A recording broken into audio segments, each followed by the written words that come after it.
Friends आइए video को देखते हैं, लाइक और मजा चैनल आएगा। सब्सक्राइब कर लें। ओके, ये आज हम करा रहे हैं कक्षा 12 का पहला लेसन है जिसका नाम है लास्ट लेसन। है ना फनी कि है फर्स्ट लेसन और नाम है लास्ट लेसन। यह जो कहानी है फ्रांसीसी लेखक एल्फेंस डॉटेड द्वारा लिखी गई है। कहानी का मुख्य पात्र एक छोटा लड़का फ्रेंच है जो फ्रांस के एक छोटे गांव में रहता है। एक दिन फ्रांस को स्कूल जाने में देर हो रही होती है। वह फ्रेंच भाषा का होमवर्क नहीं कर पाता, इसलिए उसे डर लग रहा होता है कि शिक्षक डांटेंगे। रास्ते में वह खेलना चाहता है लेकिन फिर भी स्कूल की ओर बढ़ता है, ये सोच के कि स्कूल नहीं जाऊंगा तो और अगले दिन भी डांट पड़ेगी। जब वह स्कूल पहुंचता है तो उसे कक्षा में अजीब सा माहौल दिखाई देता है क्योंकि सभी शांत बैठे हैं। कक्षा में उसके सहपाठी तो होते ही हैं, साथ ही गांव के बुजुर्ग भी बैठे हैं। तो उसको ये नहीं पता लग पा रहा था कि वो इतने शांत क्यों बैठे हैं। तो वो फ्रेंड जो है इस चीज़ को देख के आश्चर्यचकित हो जाता है। उसके जो शिक्षक हैं एम हैमेल उस दिन खास कपड़े पहने होते हैं, काला कोट, हरी टाई, एक छोटी काली टोपी। और फ्रांस जो है उन्हें पहले कभी ऐसे कपड़ों में नहीं देखता है। मतलब उन्होंने पहली बार फ्रेंच ने उनको पहली बार अपने टीचर को ऐसे कपड़ों में देखा। वो अक्सर ऐसे कपड़े तब पहनते हैं जब कोई एनुअल फंक्शन हो या प्राइज डिस्ट्रीब्यूशन हो। ऐसे मौक़ों पर वो ऐसे कपड़े पहनते हैं। थोड़ी देर बाद एम हैमेल बहुत गंभीर आवाज़ में बताते हैं कि यह उसकी आखिरी फ्रांस की कक्षा है। मतलब जो फ्रेंच भाषा है उसकी ये आखिरी कक्षा है। वे बताते हैं कि जर्मन सरकार द्वारा आदेश दिया गया है कि अब फ्रांस के जो 2 जिले हैं एल्सैक और लॉरेन उनको जर्मनी के कब्जे में कर लिया गया है और अब उनमें जर्मनी भाषा पढ़ाई जाएगी। यह सुनकर पूरी कक्षा में सन्नाटा छा जाता है, साइलेंस। फ्रांस को बहुत दुख और पछतावा रेग्रेट होता है कि उसने कभी फ्रेंच भाषा को गंभीरता से नहीं लिया। क्योंकि क्या होता था, जब वो उस पढ़ाते थे तो वो होमवर्क नहीं करता था और पढ़ाई पे ध्यान भी नहीं देता था।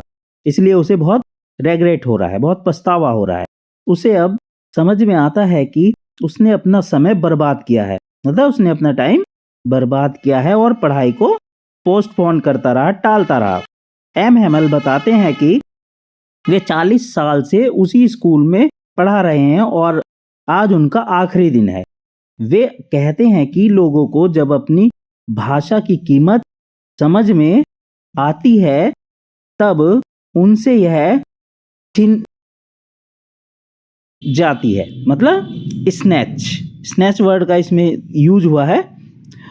वे छात्रों और गांव वालों को समझाते हैं कि अपनी मातृभाषा मदर टंग से प्रेम करना बहुत ज़रूरी है क्योंकि भाषा ही किसी देश की पहचान होती है। आइडेंटिटी जो है उसकी भाषा होती है। ओके, इसलिए मातृभाषा जरूरी है और वो छीननी नहीं चाहिए। और ऐसा जो बर्लिन से ऐसा आदेश आ गया था कि जो फ्रांस के 2 शहर हैं, जो 2 डिस्ट्रिक्ट हैं एल्सैक और लॉरेन, उनमें अब कल से जर्मनी पढ़ाई जाएगी।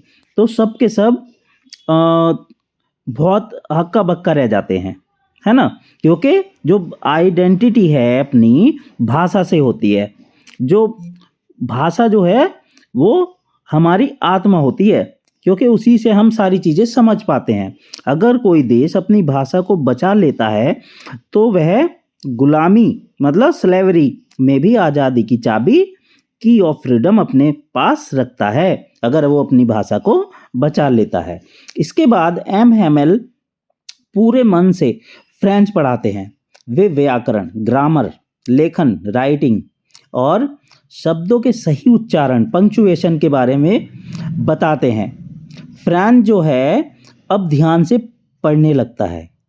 जो फ्रेंच है छोटा बच्चा, अब वो ध्यान से पढ़ने लगता है क्योंकि वो इस डर से स्कूल नहीं जा रहा था कि उन्होंने पार्टिसिपल का जो लेसन है याद करने को दिया था और उसे याद नहीं था, है ना। फ्रेंच अब ध्यान से पढ़ने लगता है और उसे लगता है कि आज वह सब कुछ समझ पा रहा है, जो पहले उसे मुश्किल मतलब डिफिकल्ट लगता था, आज वो सारा समझ रहा है। कक्षा के अंत में एम हैमेल भावुक इमोशनल हो जाते हैं। वे ब्लैक बोर्ड पर बड़े बड़े अक्षरों में लिखते हैं, विवा ले फ्रांस। विवा ले फ्रांस का मतलब है फ्रांस जिंदाबाद। मतलब अपनी जो है वो अंतरात्मा की आवाज़ को जाहिर करते हैं कि हम फ्रांस से बहुत प्यार करते हैं और फ्रांस जिंदाबाद था, जिंदाबाद रहेगा। ओके, वे कुछ बोल नहीं पाते और इशारे मतलब गेस्चर से छात्रों की छुट्टी मतलब डिसमिस हो गई है क्लास, अब आप चले जाओ, वे कर देते हैं छुट्टी। यह दृश्य बहुत मार्मिक है, बहुत हार्ट टचिंग होता है। तो इससे हमें शिक्षा मिलती है कि हमें देश प्रेम हमेशा रहना चाहिए और हमें अपने आप को आगे बढ़ाने के लिए मातृभाषा भी ज़रूरी है, क्योंकि बचपन से ही हम उसमें अपनी सारी चीज़ें, इशारे, बातें, कुछ भी उसी में समझते हैं। इसलिए मातृभाषा ज़रूरी है और मातृभाषा रहेगी तो हम आगे की ऑफ फ्रीडम मतलब स्लेवरी से बच सकते हैं, वो हमारे लिए की ऑफ फ्रीडम रहेगी। वीडियो को लाइक और चैनल को सब्सक्राइब जरूर कर लें सभी। Thank you for watching.